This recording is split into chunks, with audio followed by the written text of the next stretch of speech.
Hello everyone and welcome to the channel. If you enjoyed today's content, please click like, subscribe, and turn on the notification bell. Please share the video to your friends and family if you think this is something they would be interested in. For today's lesson, we're going to talk about modal auxiliary verbs. And as I've mentioned before, auxiliary verbs are helping verbs, and these are verbs that have different meanings. Sometimes they express the future, or they might express an action or something like that. But for today, we're going to talk about ability, permission, and possibility. There are other uses of these modal verbs, and we will talk more about that in the next part of the video. Let's begin. Ability means that you have the skills or that you are capable of doing something. And the auxiliary verb that we're going to use for ability is can. So in the first example, James can play the guitar, which means that he has the ability or he has the skills to play the guitar. The kids can draw really well, so they are able to draw really well.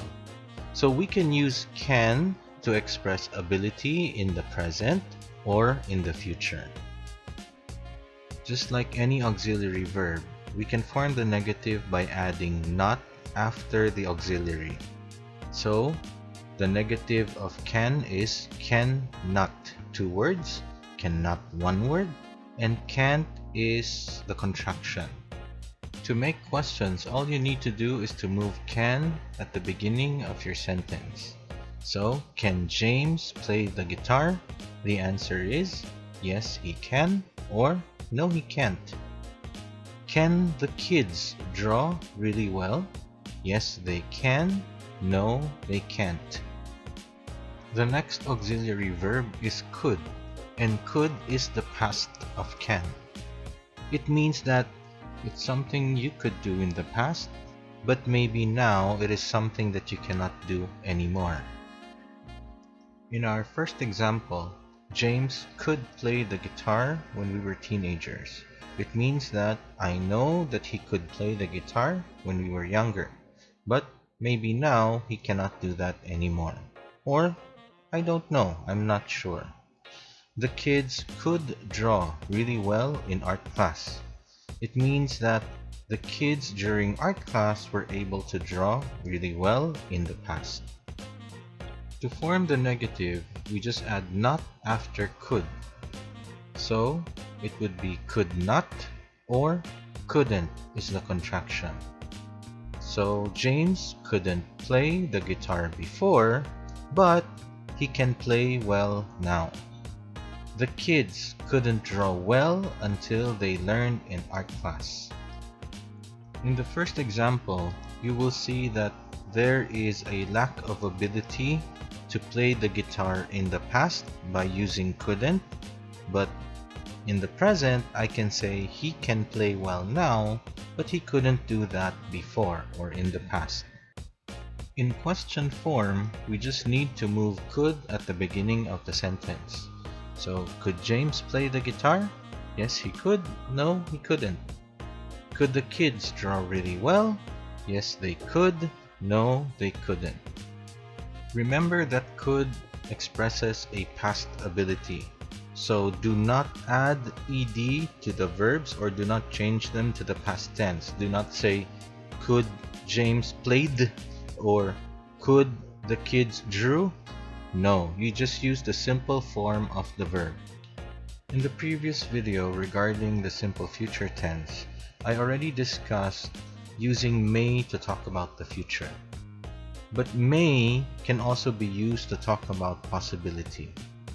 Another one that we can use for possibility is the word might.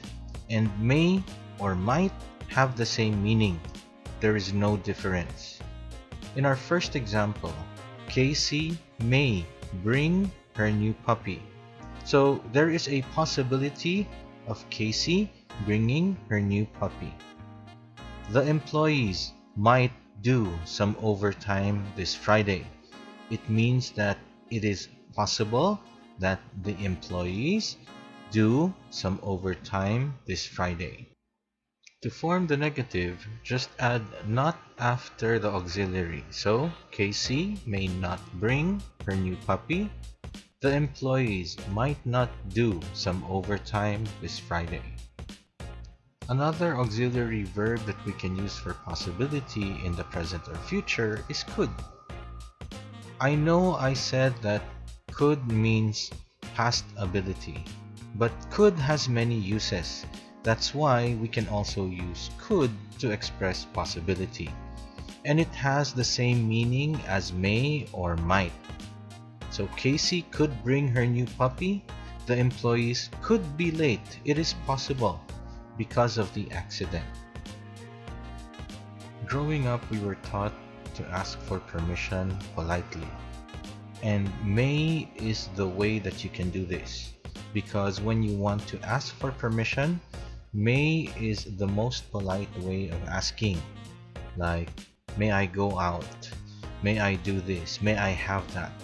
And in our example, may I borrow your book for a minute? The answer is yes, you may, or the negative is no, you may not. So may is asking for permission in a polite way. Other ways of asking for permission is by using could and can. They function the same way as may, but may is the most polite, could is ranked next, and can is the least polite of the three. Now, when you want others to do something for you, the polite way of asking would be would you, could you, will you, and can you.